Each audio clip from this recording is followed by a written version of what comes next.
Okay, let's unpack this. Today we are doing a deep dive into, well, a pretty dense and fast-moving landscape of internet legislation. We're talking about this relentless wave of proposed U.S. bills, but also global initiatives that are all aimed at controlling, surveilling, and really just reshaping how all of us, how you interact with the digital world. It's a crucial mission, really, because of the sheer volume of it all.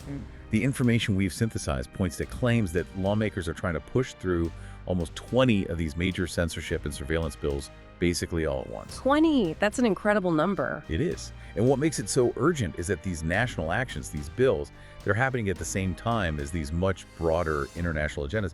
They're often sold to us in the language of, protecting kids or public health or safety. Right, things everyone can agree on. Exactly. But the mechanisms underneath involve an unprecedented level of control. Yeah, we're definitely moving past just like small tweaks to regulations. This Yeah. feels more like restructuring the entire digital commons itself. So, to make sense of this avalanche, we've organized our dive into three core areas. First, the foundational threat to the internet, that's Section 230. Second, the huge push for mandatory online ID checks, think digital ID, age gating. And third, the global context. This is where we connect these U.S. moves to international bodies, the WF, the WHO, and concepts like the Great Reset. And that first category is by far the most immediate threat. If we connect this to the bigger picture, Section 230 is the legal bedrock. It holds up pretty much everything you do online. Without it, the sources suggest the internet as we know it, full of user-generated content, could effectively become non-existent, like overnight. It's that fundamental. It really is. Okay, so let's start right there with that foundation. Section 230. People hear the term thrown around a lot, but I'm not sure most of us grasp its true power. Our source material describes it as the law that basically created the modern internet. It did, because it provides this essential protection for both platforms and for users against mass censorship. This is kind of legal compromise. Yeah. Section 230 says that if you run a platform, a forum, or review site, whatever, you are protected from liability for most of the stuff your users post. Okay. But at the same time, the law still lets you do basic moderation. Delete spam, get rid of hate speech, without losing that protection. So it's the shield. It's what stops a platform from getting sued every single time a user posts something problematic. Precisely. It's what lets open discussion actually happen at scale. And without it, The moment that shield is gone, and we know there's a bipartisan effort right now trying to file a repeal, the platforms face this terrifying choice. And both outcomes are just terrible for the user. walk us through that. What are these two really undesirable outcomes if 230 just vanishes? Okay, so scenario one. The platform, now facing massive legal risk, decides to become a publisher. Yeah. That means they have to legally vet and curate every single piece of content, every comment, every Yeah. photo. Like a newspaper. But for billions of posts, that's impossible. It's completely impossible. It would force them to curate so aggressively that regular people, you and me, we just couldn't post anymore. It would kill user-generated content. The space becomes totally professionalized, hyper-vetted, corporate. Exactly. Or scenario two, which is the complete opposite, the platforms abandon all moderation to avoid that publisher liability. They become these anything-goes spaces. A total mess. A total mess. The sources say they'd be flooded with scams, propaganda, illegal activity. It would drown out any legitimate voice. The internet just becomes unusable. Either way, the whole structure of shared information just collapses. That's a very powerful picture. So, okay, let's pivot from there. If you destroy the platform's foundation, the next logical step seems to be controlling who can even get on the platform, how they're monitored. And that moves us right into this push for digital IDs and age gating. This is where surveillance meets access control. And it's almost always done under the banner of protecting children. And what's really sobering is how far along this already is. We found that 19 states already require their residents to provide sensitive personal info, a driver's license, even a face scan, just to get on certain websites. This isn't theoretical. This is happening right now for millions of people. And it introduces these huge dangers. The experts we reviewed kept warning that these systems create honeypots of data, your driver's license number, your passport, your face. All sitting in a database waiting to be hacked. Exactly.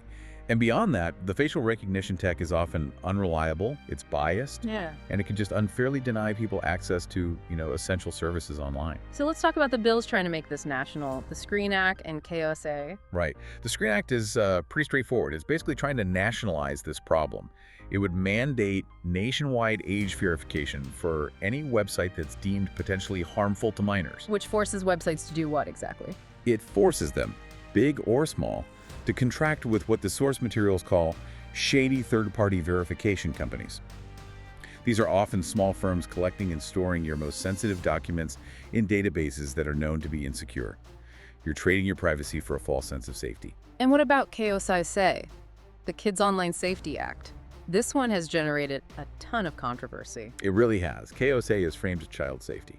But the big critique is that it's actually a censorship bill at its core.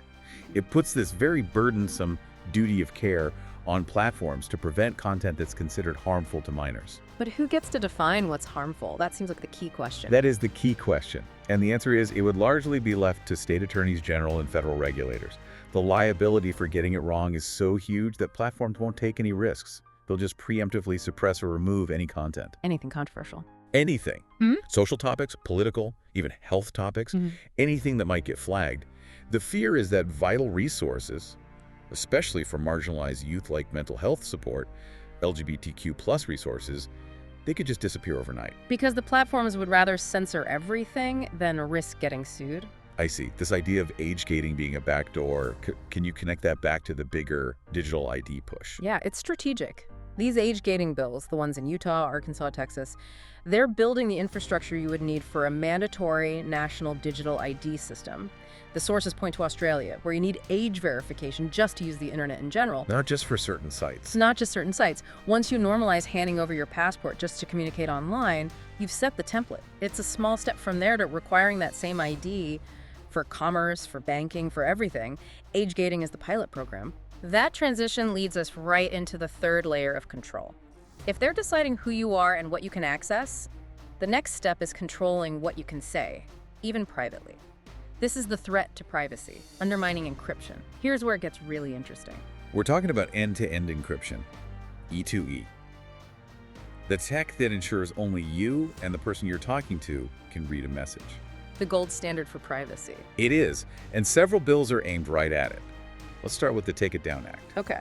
On the surface, it's about removing non-consensually shared images, which is a good goal. The problem is the mechanism. It forces platforms to remove flagged content within 48 hours. But, and this is the catch, the bill provides no exception for encrypted private messages. So, how can they remove content they can't see? They can't. To comply with the law, they would have to be able to read all messages. They would have to abandon end-to-end encryption, period. The safety mandate is designed to kill privacy. Wow, that's a huge legal cudgel. And it's not the only one, right? There's the Earn It Act. That's right. The Earn It Act of 2023. This is the third time they've introduced this bill. It basically threatens companies that provide encryption.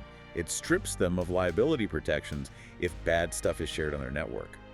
So they're forced to break their own encryption to prove they're monitoring users or face crippling lawsuits. Exactly. It's led to massive resistance from human rights groups every time it comes up, but just keeps reappearing. And there are copycats too, the Cooper-Davis Act and Stop CSAM. Yeah, more of the same, really. The Cooper-Davis Act is about the fentanyl crisis, but the source material warns its language opens the door to more surveillance. Stop CSAM is criticized for the same thing, reducing privacy protections, undermining E2E.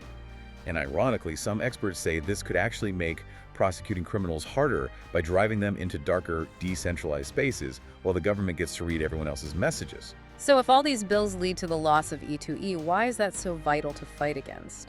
Because E2E is described as vital for the most vulnerable people. We're talking about youth, survivors of violence, activists in authoritarian countries, people seeking sensitive health care.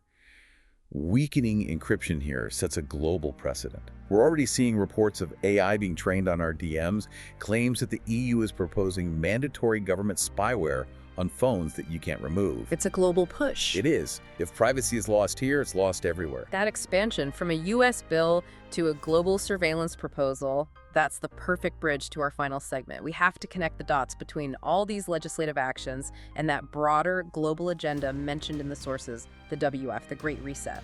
When you look at the attack on Section 230, the forced digital IDs, the the weakening of privacy. It's hard to see them as isolated events once you add that global context. So give us that framework. We saw these references to the WF 2030 plan with that famous line, "You will own nothing and be happy." That plan outlines a world with things like universal basic income and, critically, the elimination of many jobs by AI, maybe as soon as 2030.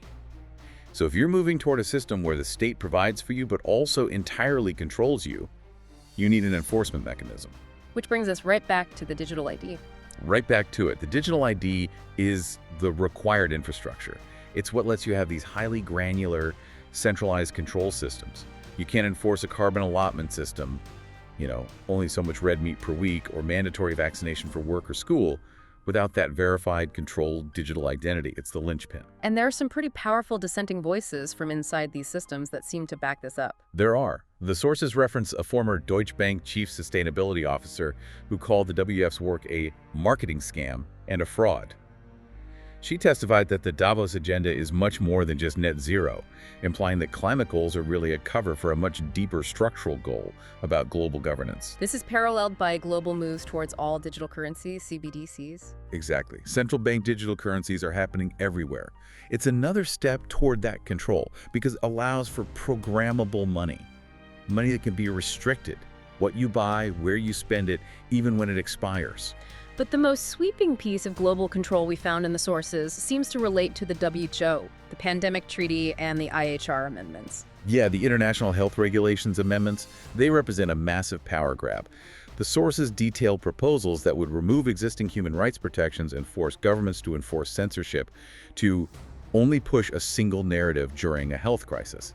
They mandate 100-day vaccine development, enforce global digital passports, and make the WHO's edicts binding, not just recommendations. And the power it gives the Director General. That's maybe the most concerning part. The amendments would give the WHO Director General the power to declare a pandemic with no established standards, requiring total global obedience. This is all tied to a concept called One Health. What is that? One Health is the framework that gives the WHO jurisdiction over, everything. Climate, animals, water, plants. The argument is that since these all affect human health, they must fall under global health governance. But the sources highlight this very strange philosophical shift embedded in it. The idea that humans are no longer of greater value than animals. What does that even mean in practice? It means that by saying human health is just one part of a bigger ecosystem, it opens the door for massive restrictions on human activity, all under the banner of protecting the planet or animal health. So bringing it all together, the US bills, the global plans, what does this all mean? It means the core theme happening at every level is the tightening of centralized control. It's all part of a systemic design.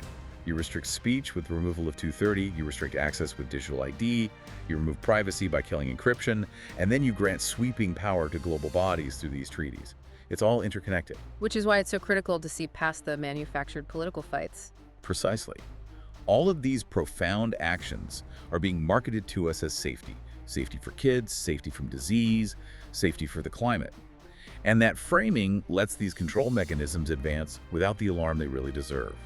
So here's the final thought we want to leave you with, to try and prioritize all of this. The systems we talked about today, a digital ID for all commerce, carbon allotments, AI eliminating critical jobs, they're all being pursued on an aggressive timeline. If all of that was implemented tomorrow, would the things you're worried about right now still matter? The sources suggest this is our tomorrow that's approaching. And if the goal of these control mechanisms is to distract us with arguments over, traditional political factions, then unity of awareness is really the only defense. So we encourage you to consider this. What single piece of knowledge is most important to ensure that global unity is focused on the real structural issues here? The preservation of your privacy, your access, your liberty, not the distracting divisions. What would you protect first? Knowing that answer is the first step toward meaningful awareness.